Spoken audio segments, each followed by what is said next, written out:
April fools day is all about fun and pranks, लेकिन क्या पता अगर आपका कोलेस्ट्रॉल भी आपको साइलेंटली फूल कर रहा हो। ये जो इंक्रीज्ड लेवल ऑफ कोलेस्ट्रॉल है ये आपके हार्ट के हेल्थ को बिना किसी वार्निंग के रिस्क में डाल सकते हैं। Just because you feel fine doesn't mean that everything is fine. So नमस्ते and welcome everyone to another episode of beyond the pill where health meets conversation. I am your host doctor Chetna and in today's episode we will be talking about cholesterol, understand what is HDL, LDL and most importantly why low is better when it comes to lipids. To simplify this and make us understand this better, joining us today is Dr. Indra Kuladipati. He is a consultant interventional cardiologist in the Department of Cardiology and Cardiothoracic Surgery practicing at Downtown Hospital, Guwahati since 2016. He has also published his research papers in national and international journals. So let's give a warm welcome to Dr. Indra Kuladipati today.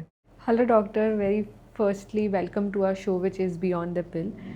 और आपका बहुत बहुत शुक्रिया कि आप हमारे show पे आके हमें अवेयरनेस स्प्रेड करने में हेल्प कर रहे हो, specially on the topic which is very common nowadays, but then कोई ज़्यादा इसके बारे में जानकारी रखता नहीं है, which is cholesterol. So what do you have to say about it? Yeah, thank you. I think this is a very important topic, and as a doctor, I have think that this one of the common topic is there are so many confusions and myth about the cholesterol. Yes. So probably we will have very interesting discussion. No? Yes, over correct. the time. Yeah. So let's just start with कि जो आपके patients होते हैं जो daily basis पे आपके OPD में आते हैं, ज़्यादातर वो क्या कंप्लेंट्स लेके आते हैं when it comes to cholesterol? Like what do you think from the awareness point of view कि उनको कितनी जानकारी सही है और कितनी जानकारी गलत है? See, तो हमारे पास जो पेशेंट आता है ना, तो बहुत सारा आता है. There are patients who have already a disease. They have already heart disease हो गया. But there are majority of the people who do not have disease, but they have some concern about the future heart disease. और इस case में ना cholesterol is one of the component. बाकी हमारे पास diabetes, blood pressure, other things. और cholesterol में problem क्या होता है कि because and cholesterol is a very generic term, तो यार different components of cholesterol. So people who do not have heart disease और may have mild form of heart disease, so they think it because cholesterol is an essential component of the human body. Right. The common misconception is that because cholesterol is a normal component, तो किस case में abnormal होगा, cholesterol का checkup करना सही कि नहीं सही है. और on a very big confusion about the treatment. Correct. Probably the bad effect of cholesterol, high cholesterol, probably I think is commonly aware of. In terms of therapy, whether especially drug therapy, medical therapy, people have a lot of confusions and apprehension about that treatment of abnormal cholesterol level. Okay. So just starting from the basic, what exactly is cholesterol? आप वो थोड़े simple terms में बता सकते हैं तो, और specially उसके टाइप्स, क्योंकि ज़्यादातर लोगों को इतना ही पता है कि कोलेस्ट्रॉल बुरा ही है, उसका रेपुटेशन ही ऐसा है कि कोलेस्ट्रॉल हो गया मतलब वो बुरा ही है. जैसे हम देखेंगे ब्लड शुगर, तो ब्लड शुगर तो बॉडी का नॉर्मल कंपोनेंट है. जैसे ब्लड प्रेशर नॉर्मल है. राइट. हालांकि जब ये ज़्यादा होगा या एबनॉर्मल होगा, कुछ केस में ज़्यादा है, किस केस में एबनॉर्मल है. तो either the quality or quantity both abnormal, तो and then it become a factor for future heart disease और वेस्कुलर डिजीज. कोलेस्ट्रॉल में क्या है कि cholesterol is a generic term. तो कोलेस्ट्रॉल में हमारा एक कॉमन लैंग्वेज में गुड कोलेस्ट्रॉल, बैड कोलेस्ट्रॉल है. हालांकि हम देखेंगे कोलेस्ट्रॉल में ट्राइग्लिसराइड है, then we have low density LDL और LDL, high density LDL, then we have VLDL. they are main component and the ratios of each component. Then a combination of all this is total cholesterol. Okay. Then we have also lipoprotein A.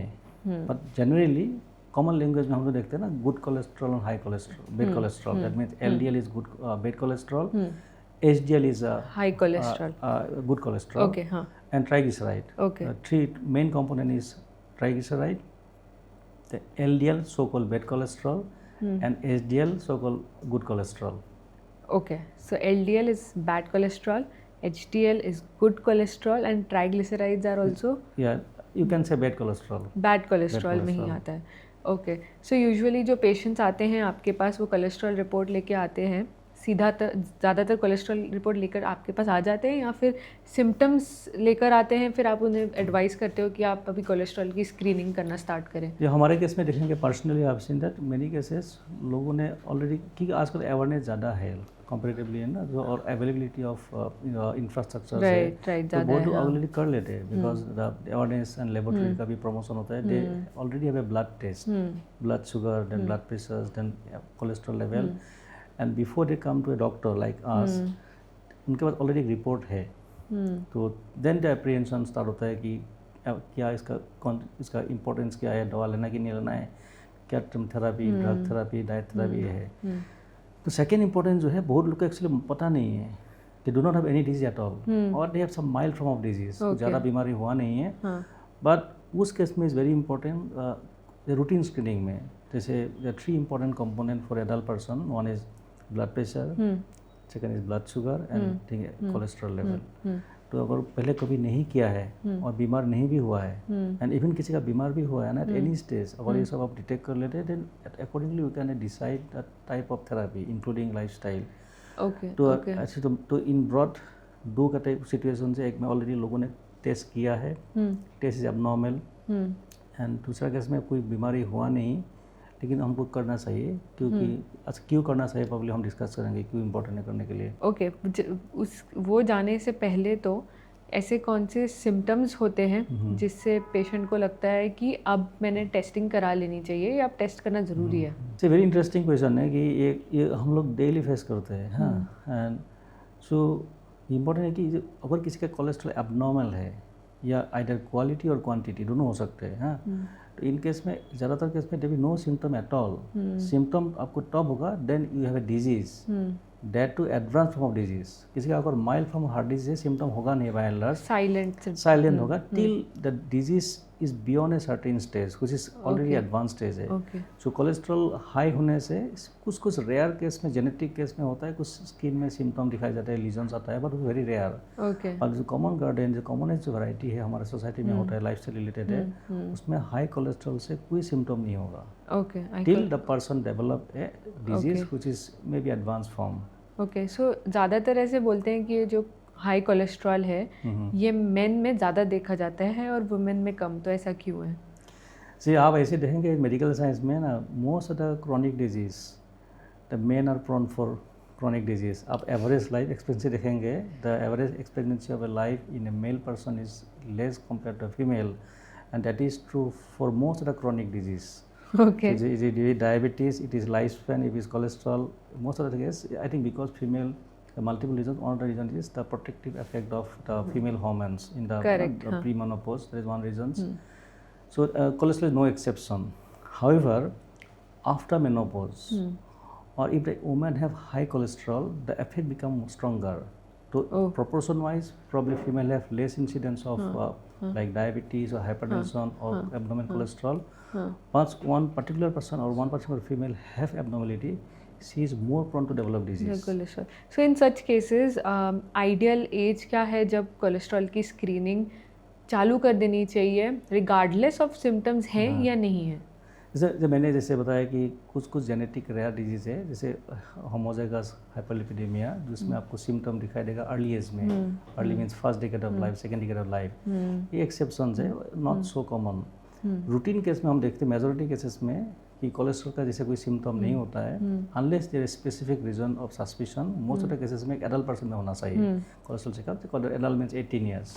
Okay, और कोई बीमारी नहीं है, कोई symptom नहीं है, at least at 18 years of age, not once in year, depending how it is abnormal. Suppose बिल्कुल ही 18 ईयर्स में हमने चेक किया और एब्सोल्युटली नॉर्मल, तो recommendation is you can check at 3 to 5 years. But in some cases, report is not so normal, depending on how it is abnormal, or बहुत severely abnormal है. Suppose very very high, and you decide to intervene by any means, maybe lifestyle or exercise. You repeat at 3 months. Okay. But however, it is not so high. You may repeat at 6 months or 1 year. Okay. So for adult persons, maybe 18 years to start with. एकदम normal है, maybe at 3 to 5 years.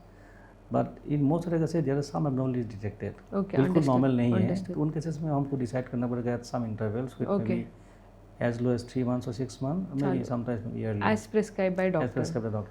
Okay, so ज़्यादातर cholesterol है या जब अगर है भी अगर बॉडी में, you still feel fine, right? तो ऐसे केसेस में जहाँ पे पेशेंट विल से कि कुछ सिम्टम नहीं है, मुझे टेस्ट कराने की ज़रूरत नहीं, स्पेशली जो हमारी जीरियाट्रिक पॉपुलेशन है, they are very hesitant to get their test done. So how to promote screening and how to spread awareness about कि रूटीन चेकअप कराना कितना इम्पॉर्टेंट है? मैं बता सकता, देखो कोलेस्ट्रॉल ऐसा एक डिजीज़ नहीं है, is a risk factor for disease. So इसीलिए आप जब तक आपको बीमार नहीं होगा, वेस्कुलर डिजीज नहीं होगा, कार्डियक डिजीज, आपको सिम्टम नहीं दिखाई देगा. करेक्ट. तो इसके हालांकि ये अगर कोलेस्ट्रॉल ज़्यादा है एंड तो फ्यूचर में आपको डिजीज़ होगा, and that at that time once you have a disease, it may be too late, or even you treat in terms of going back to normal may not be possible. तो इसीलिए आपको as I said, for 18 years of age, all adult persons should have at least one check, and depending on that how it is normal abnormal, you have to start screening at regular intervals. So the very fact that high cholesterol itself does not cause any symptom till you have a major disease which is going to develop in future, provided it is not being taken care of. इसलिए सबको करना चाहिए, क्योंकि जब बीमारी होगा, अभी option जैसे हम डिस्कस करेंगे about treatment and therapies, but then is not, अगर पहले जो होता है ना prevention is better, always said prevention always better, but however good thing is that we will discuss again at any stage, even somebody have a heart disease, now it is already a bit late, but still if you can detect and if because options are available now, treatment है आपके पास, lifestyle modification से हमारा behaviour change होता है, कई बार understanding change होता है, उसके बाद भी ट्रीटमेंट पॉसिबल है। हालांकि आइडियल सिचुएशन आपको डिजीज ना हो, और डिजीज ना होने के लिए आप पहले चेक करना चाहिए। That is true, that is true.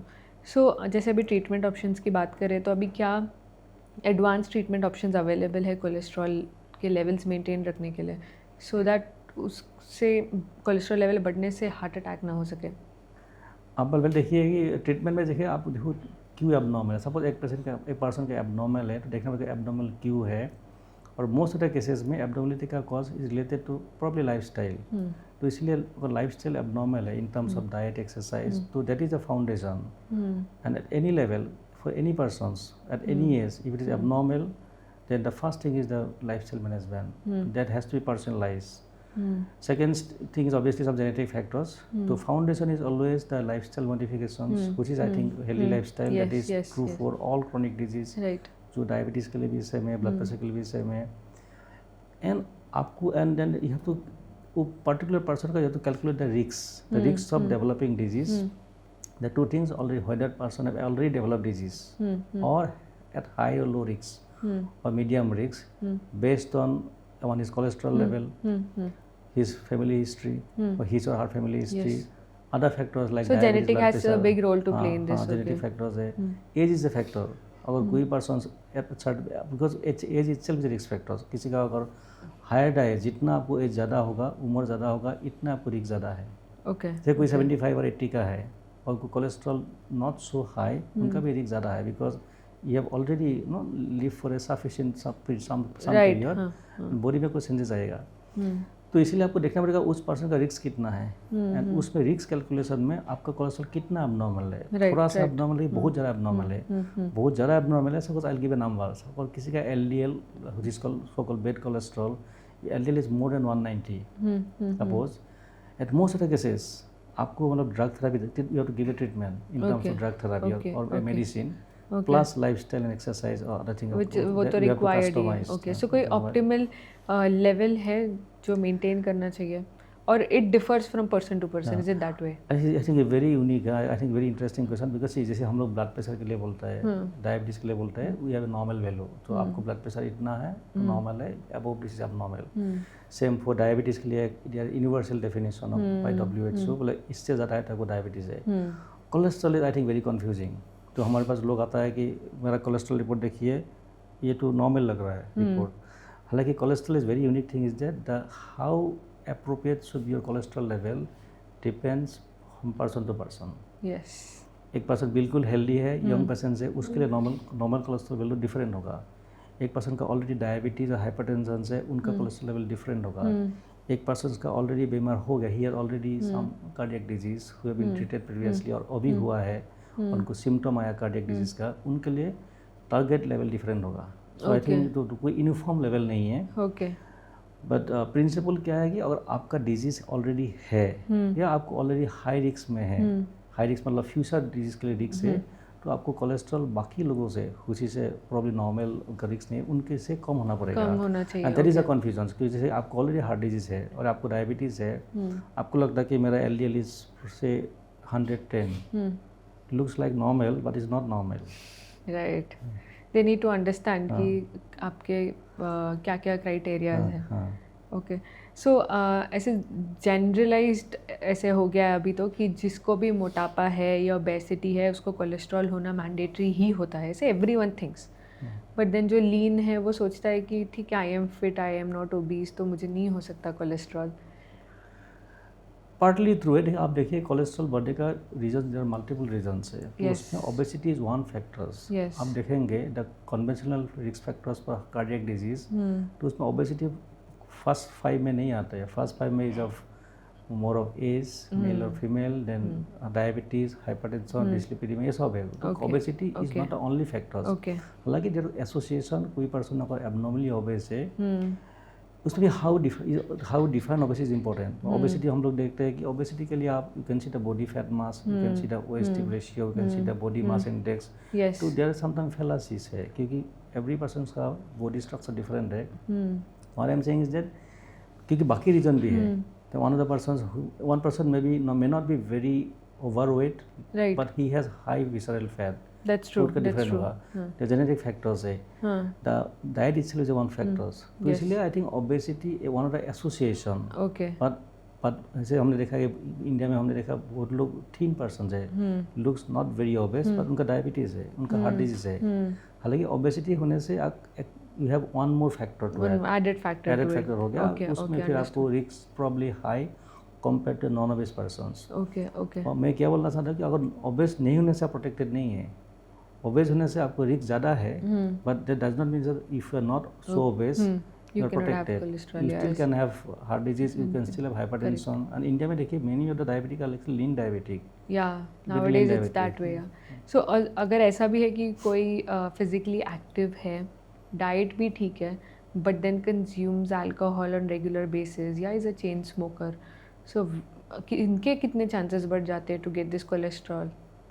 मैं जैसे एज ए डॉक्टर और कार्डियोलॉजिस्ट, मैं अपना जो पेशेंट को मैं बोलता हूँ, you make a checklist. So idea to have a healthy life is to have as low risk factors as is possible. You may have 5 good factors, but you may have 2 bad factors. Suppose you are doing exercise, your blood sugar is normal, but you are smoking. Yes. There is a negative risk factors. Correct. तो because see, क्या है कि अब अगर statistically देखेंगे ना, every person have a certain risk of developing heart disease in future.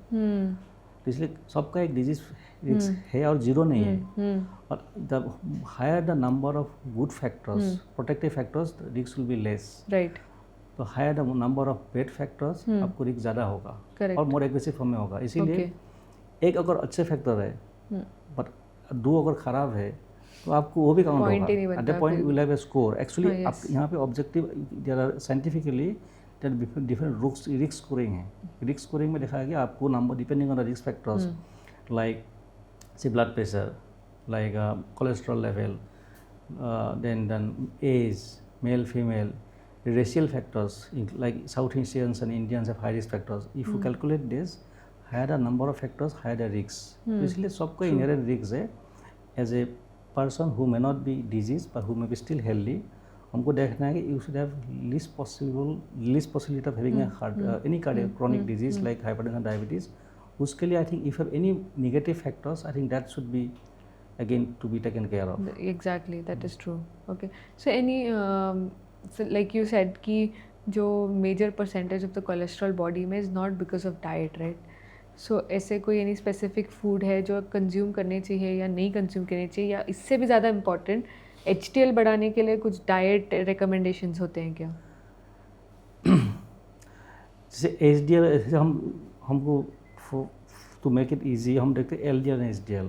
So मैं अपना पेशेंट को जैसे बोलता हूँ, तो LDL is like your weight. So probably your weight depends on your many factors. One of the factor is lifestyle. Right. आप easily weight बढ़ा सकते हैं, कम भी कर सकते हैं. Correct. HDL is more like your height. Height I think for an adult person is more or less fixed. Yes. आप जितना भी effort डालो नहीं नहीं होगा. हो पाएगा, right. तो HDL का is I think mostly genetic component. And एक adult person में HDL more or less ज़्यादा चेंज होगा नहीं. Okay. But by having a good lifestyle, एक regular exercise, आपको HDL slightly increase होगा. और ये तो मतलब लेवल ऑफ HDL, हालांकि HDL का क्वालिटी में डिफरेंस आएगा. HDL लेवल इटसेल्फ ज़्यादा चेंज नहीं होगा by different lifestyle modification, but HDL का क्वालिटी बेटर होगा. हालांकि इंपॉर्टेंट है कि LDL इज इम्पोर्टेंट, बिकॉज अगर LDL लो है तो LDL HDL रेशियो भी important, because LDL is so called bad cholesterol. अच्छा, LDL HDL is are normal component in the body, ऐसे जीरो नहीं है. नॉर्मल पर्सन में भी ये होगा एक पर्टिकुलर लेवल, प्रॉब्लम होता है जब ये लेवल एबनॉर्मल होगा या क्वालिटी चेंज होगा। तो नॉर्मल कॉमन प्रैक्टिस में हम लोग नॉर्मली क्वालिटी नहीं देखते, look at the level, LDL level, HDL level. तो इसीलिए एचडीएल में आप ज़्यादा कुछ नहीं कर सकते। हालांकि by healthy lifestyle you can improve the quality of HDL, उससे आपको प्रोटेक्शन मिलेगा। करेक्ट, हाँ। हालांकि उसको एचडीएल का इफेक्ट, एलडीएल जब कल्प्रिट, और मोस्ट ऑफ द केसेस में मॉडर्न लाइफ में हम देखा है कि आपको एलडीएल लेवल ज़्यादा है।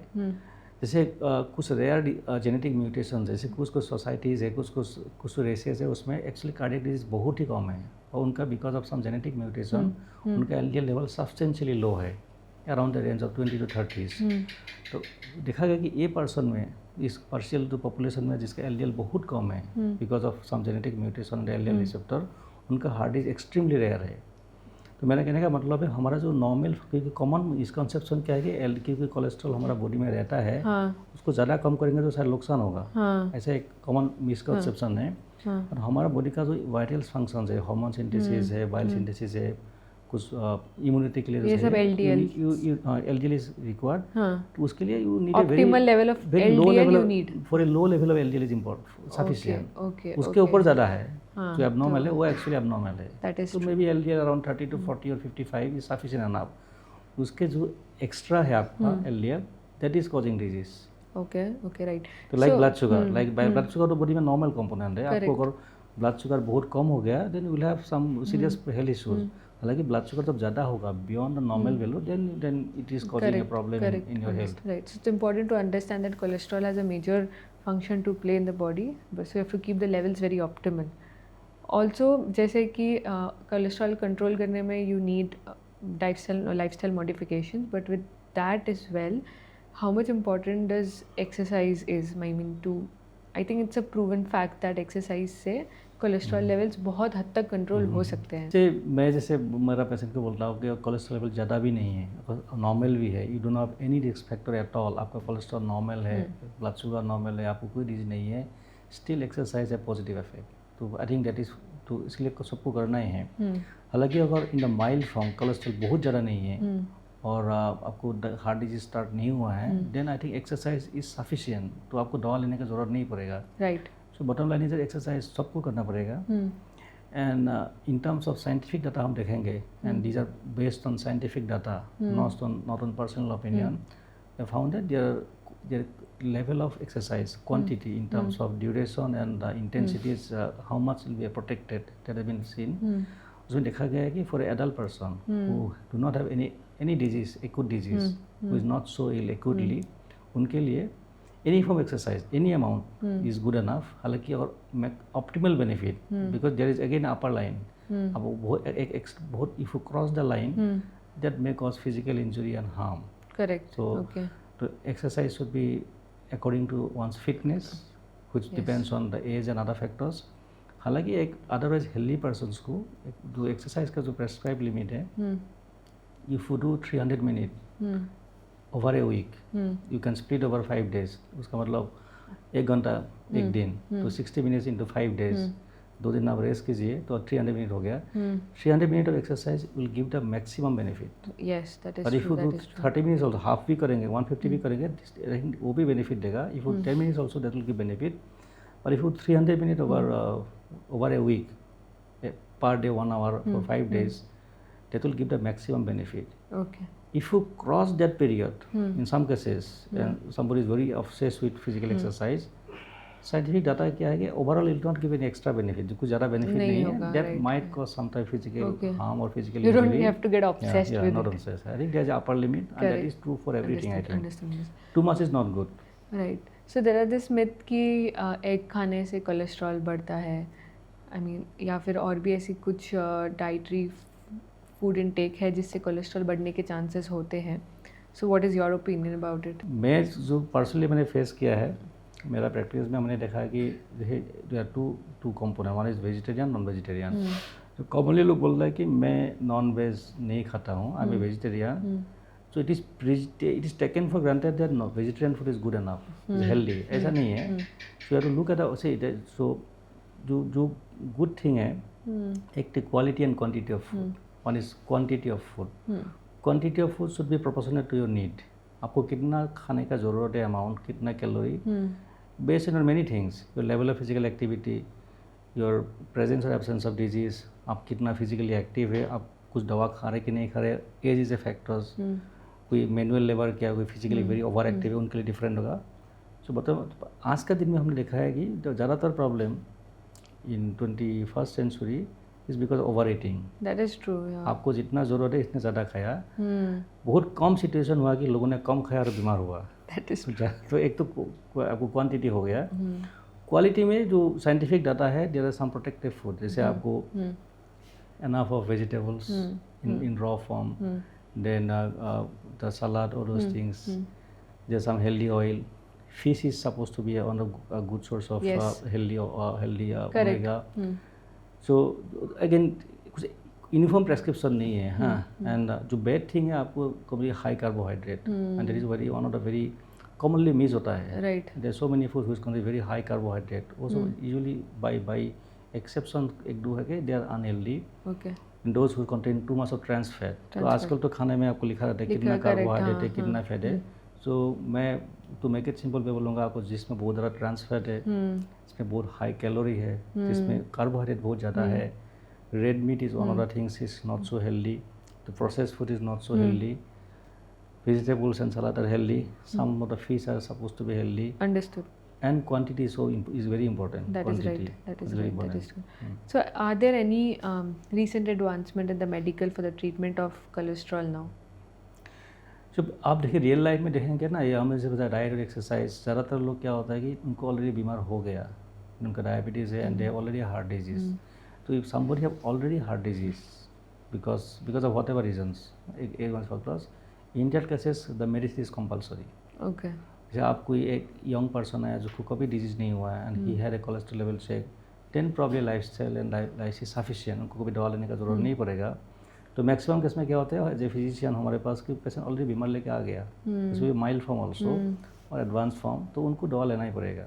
Plus life style so in terms of drug therapy, अगर आपको डिजीज हो गया already, unfortunately at any stage, it may be advance form और मे बी अर्ली फॉर्म और अर्ली स्टेज, और आपको लेवल बहुत ज़्यादा है, cholesterol level is too high, जैसे मैंने बताया कि कोई LDL level is very high, is more than say 190, triglyceride level is more than 500. In those cases आपको दवा लेना पड़ेगा. Correct. Plus lifestyle modification is the foundation stone. तो मेडिसिन पे आजकल there are many good options, बहुत सारा options है. हाँ, तो at least there are many classes of medicine. Again the decision of which drug will be better Depends on the doctor. Yeah.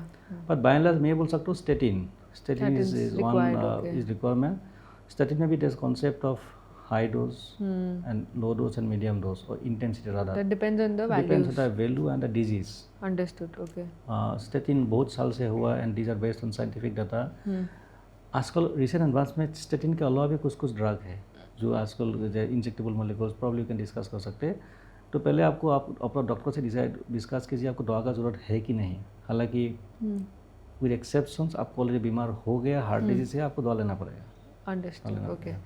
सो जो ये हमारे पेशेंट जो पॉपुलेशन है, उन लोग मेडिसिन को लेके इतने रिलक्टेंट क्यों हैं और सीरियसली मेडिसिन फॉलो भी नहीं करते हैं. उनको लगता है कि एक बार अगर चालू कर दिया तो लाइफ लॉन्ग लेते रहना पड़ेगा, but then they don't understand कि इससे कितना long term effect, bad effect पड़ सकता है. तो ये कॉमन रीज़न है कि लोगों का apprehension about the safety of the medicine, क्योंकि इसका मेन रीज़न क्या है, टू रीजन. वन इज उसका जो इफेक्ट है, इफेक्ट आपको इमीडिएटली पता नहीं चलेगा. Suppose you have a headache now, you take some tablet which give immediate relief, the result is instantaneous. तो इसमें ऐसा नहीं है, because this benefit is develop over period of time. आपको यू हैव टू कंटिन्यू, आपको indication है medicine का, you have to continue the drug. आपको बेनिफिट बाद में दिखाई देगा, नॉट इमीडिएटली, नॉट ओवरनाइट, क्योंकि अब टाइम लगता है देखने के. और हमने देखा कि हमारा these are based on scientific studies. Personally हमने देखा है एक पर्सन का हार्ट डिजीज हो गया, the person is very regular, आप अप्रोप्रिएट मेडिसिन रेगुलरली ले रहे हैं, that make a impact over months and years. क्योंकि इम्पैक्ट इजीली फिजिबल नहीं है. स्पेशली कार्डियक डिजीज में is very difficult, because cardiac disease में बहुत डिफिकल्ट है. ये because of this time lag, sometimes people in spite of all this information available लोग नहीं लेना चाहते. And second apprehension is actually the side effect. और हम ये बोला था कि हम अगर हमने स्टेटिन के बारे में बोला कि other drugs also, most of the drug again this are based on scientific data. There are phase 1 study, phase 2 study, phase 3 study, real life studies, and these are the used for, like statin have been used for many decades now. हालांकि मैं ये भी बोलना चाहता हूँ ये सब के लिए नहीं है. That does not mean आप statin सबको दे देंगे. Correct. या any other जिसको भी therapy, it is based on indications. आपको अगर बीमार हो गया, there are some rare side effect, which is very rare maybe. So benefit may be out of 100, benefit may be 70. Study may be maybe 0.1 or 1. We need to focus on the brighter side more. So there could be some cases जहाँ पे सिर्फ statins या सिर्फ medication से इतना फ़र्क नहीं पड़ता है या फिर still the cholesterol levels doesn't go down. So in such cases, what would be the choice of treatment, like the medical treatment? जैसे आप देखिए मेजॉरिटी केसेस में से स्टेटिन में हमारा ऑप्शन है कि हाई इंटेंसिटी या मीडियम इंटेंसिटी, लो इंटेंसिटी. तो मैं I think major may be 2/3 case में हमको देखा कि statin is good enough. But there are may be 1/3 of cases में specially those have advance form disease. जैसे एक फैक्टर क्या है कि जिसका एडवांस डिजीज है उनके लिए target of lipid is very low. जैसे किसी का अगर हार्ट डिजीज हो गया तो अगर एडवांस डिजीज है, मल्टीपल डिजीज है, तो उनका एल टारगेट में भी अराउंड 30 to 40, 30 to 55, तो बहुत लो टारगेट है. करेक्ट. क्योंकि आपको इतना लो टारगेट है एंड लो टारगेट का बेनिफिट है आपको. और लेवल 70 है और आपको लेवल 30 है, that will make a difference in long run. क्योंकि target is very more lower now. तो कई बार देखा कि statin is not good enough. आप स्टेटिन लेने के बाद भी पर्सन इज लेकिंग ड्रग और कम नहीं होता है. तो इसके लिए पहले हमारे पास कोई ऑप्शन नहीं था. तो अभी देखा है कि there new molecules are available which available in India now. तो इसमें एक मोलिकुल हम बोलना चाहते हैं कि एक तो इंजेक्टेबल है, is inclisiran is one molecule and is a very revolutionary concept. तो क्योंकि स्टेटिन में क्या है कि you have to take every day once a day. They specially use new molecule which is not the only one, बाकी भी है, but हम आपको इंक्लिसिन इज वन मोलिकुल. जो अभी क्या है कि the advantage is that if you take on the top of statin, it would reduce LDL almost by 50 to 70% additional reduction. Okay. And second, the very unique thing is that आपको साल में 2 बार लेना है. हमने लोगों को देखा है कि दवा डेली लेना है. That is I think one of the big problem. इसमें एडवांटेज क्या है, you have to take 2 injections 1 year. That means 1 injection every 6 months. 6 months you have to take. तो अगेन ये सबके लिए नहीं है, बट आप सब आपको डिजीज है और आपको फेमिलियल हाइपरलिपिडेमिया है, आपको स्टेटिन ले रहे, still LDL is not within the target. You have to add this molecule on the top of other therapies. उसमें an advantage is, as I said, in 1 in 6 months. And that it has shown to reduce the future cardiac disease. Correct. Then you have to customize. The बाकी medicine भी there are other molecule which is injection every 2 weeks. That means 1 महीने में 2 बार लेना है. There are other oral drug. So I think आपको doctor से दिखेंगे तो कई बार statin is good enough. May be 2/3 cases में कुछ केसेस में आपको ये न्यू ड्रग का ऑप्शन है. अंडरस्टूड. ओके. सो ऐसे भी हो सकता है कि पेशेंट आपके पास कोलेस्ट्रॉल का रिपोर्ट लेके आ रहा है और आप उनको बता रहे हो कि ठीक है ये इतना बड़ा प्रॉब्लम नहीं है, बट देन मेडिकेशंस लेने चाहिए, आपके हिसाब से आपको लग रहा है कि मेडिकेशन ज़रूरी है, बट देन फिर पेशेंट फील्स दैट ठीक है अगर प्रॉब्लम नहीं है, सिम्टम्स नहीं है, तो मैं लाइफस्टाइल मॉडिफिकेशन से ही ठीक हो जाऊँगा, but they don't take medicine seriously. So ऐसे केसेस में क्या? इसलिए आपको यू हैव टू कस्टमाइज. अगर आप सफिशिएंटली अर्ली आया हुआ, बहुत पहले आया, आपको ज़रा वन इज दैट आपको डिजीज ऑलरेडी हुआ नहीं है, एंड डिजीज हुआ या नहीं हुआ based on many things. One is symptom. आपको symptoms you are doing exercise and you are fit enough, तो प्रॉब्लम नहीं है, but that is sometimes is not good enough to rule out. जो बीमार है या नहीं है, one criteria symptom which may be sufficient for young persons, but a person who maybe may not be so young or middle aged, in those cases probably the symptom is not sufficient. Understood. Especially हमारे city society में क्या होता है, लोगों का they may not be fit enough to have physically very active. वो लोग का other factors है, obesity है, बहुत लोग का knee pain है, बहुत लोग का asthma है. इन केसेस लोगों का फिजिकल एक्टिविटी बहुत ज़्यादा नहीं है, तो इसलिए symptom may not be correct. The only criteria to rule out आपको कोई बीमार नहीं है. In that case you have to screen the persons by there are different investigations. Then based on आपको कोई disease नहीं है, either subclinical form or symptomatic form, then probably medicine का जरूरत नहीं पड़ेगा. हालांकि for a probably adult person who is past the mid age or maybe on the elderly sides, senior person, senior citizens, वो सब cases में देखा गया है कि उनका already they have subclinical form. Right. अभी डायबिटीज़ का स्टडी में देखा गया कि by the time your diabetes diagnosis हो गया, at the time of diagnosis 2/3 people have already cardiac disease who are not aware of. उनका कोई सिम्टम नहीं है. That is the saddest part. या एंड सिम्टम बाद में होगा, and that will come in a severe form, may be heart attack और heart failure. तो इसलिए कि आपको देखना पड़ेगा comprehensively. If you are lucky enough because you have come very early, probably आपको दवा की जरूरत नहीं पड़ेगा. And if you take care of your few things in life style which is very common, probably आपको दवा लेनी पड़ेगा. हालांकि ऑलरेडी बीमार हो गया एंड आपको मालूम नहीं है बिकॉज आप इतना फिजिकली एक्टिव नहीं है, neither you are fit enough, then you have to very careful. और हमने जो देखा है डॉक्टर दवा नहीं लिया है इसीलिए कि आपको बाद में फ्यूचर में प्रॉब्लम हुआ. करेक्ट. आपको आज एक टेबलेट लेना था, नहीं लिया, 5 साल के बाद आपको 5 टेबलेट लेना पड़ेगा plus surgery. That is right. So ऐसे केसेस में कैसे फैमिली भी सपोर्ट कर सकती है एंड कलेक्टिवली हम सब मिलके ये अवेयरनेस स्प्रेड करने में या स्क्रीनिंग को सीरियसली लेने में अपने ही फैमिली मेम्बर्स को हेल्प कर सकते हैं. Like there could be discussions about heart health, about blood testing a year. So how can you like counsel your patients for this? Personally मैं मेरा अपना पेशेंट को मैं बोलता हूँ every person have a risk. आप कभी प्रोटेक्टेड नहीं है. यू कैन नेवर से भाई मेरा कभी नहीं होगा. सब पर्सन का इंडिविजुअल रिस्क है. एंड सो कितना रिस्क है, you first accept that I have a risk which is not zero. So based on आपका एज कितना है, suppose I am say you are 55, you have no symptom at all and probably you are moderately active, then I think is a time to look at. जैसे मैंने बताया कि every person should have a blood pressure check, correct, regular interval. Blood sugar हमने देखा है कि मैंने एक स्टोरी बताएंगे, एक पर्सन मेरे पास आया, मैंने बोला ब्लड शुगर चेक कर लो, लेकिन मेरा शुगर होगा नहीं क्योंकि मेरा कोई सिम्टम नहीं, मेरा यूरिन नॉर्मल है, मेरा एपेटाइट ठीक है. ये कॉमन स्टोरी है. मतलब आप चेक करिए, कुछ दिन पहले हुआ था, I can check your blood sugar by glucometer, his blood sugar was 450. I mean last week. So क्योंकि सिम्टम नहीं था. Correct. But that person is going to develop symptom very soon, either by some problem in the eye vision or kidney problem or heart disease. So most of the chronic disease, either abnormal cholesterol, heart disease, diabetes, blood pressure, unless is very extreme, कोई symptom होगा नहीं. Symptom जब होगा in general is too late, जब हाथ से निकल गया होगा टाइम. अब प्रॉब्लम हो गया, यू कैन स्टिल ट्रीट, पर उसमें है ना the intensive therapy cost is very high, the pain of treatment is very high. So idea is to prevention, and prevention can be done at any stage. तो आप ये accept करेंगे कि मेरा एक इनहेरेंट रिस्क है, specially adult persons, middle age person. I think every person should check cholesterol. Other things are also equally important like वैसे blood pressure and diabetes. और एबनॉर्मल है then you consult your doctor. Like आप next test कब करना है, and is are easily available nowadays. Your point of care test available nowadays. You can give in a few seconds will get the report.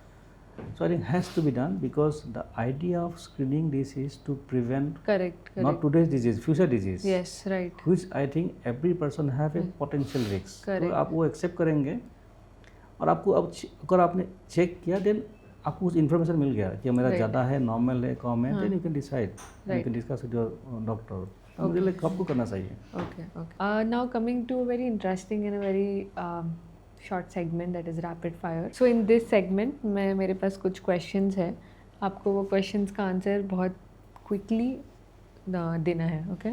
So first one is one major misconception about cholesterol that needs to go. The medicine side effect ज़्यादा है. I think there is a misconception. Medicine safe नहीं है. I think medicine are very safe. Correct. So you need to take it on regular basis. Next is LDL versus HDL.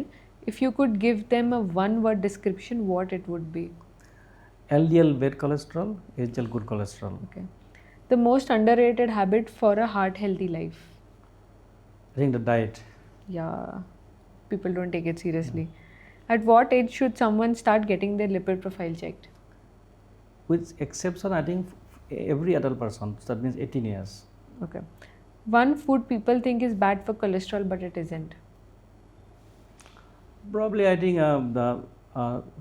the animal fat. I think in small like fish oil is found to be healthy. Okay.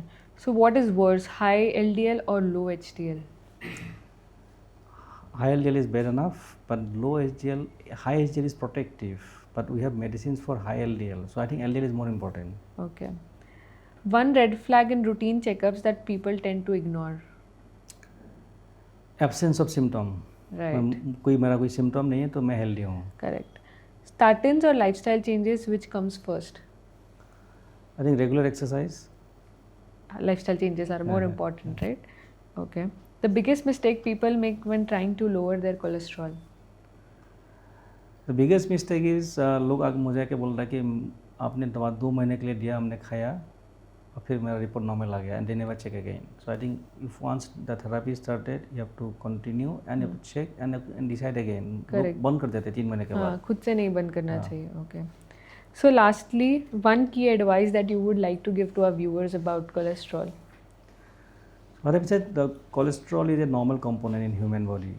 So only when it is abnormal. Abnormal means the quality and quantity. And in terms of quantity, I think the LDL is high, triglyceride is high. In that cases, I think is not protective in long run.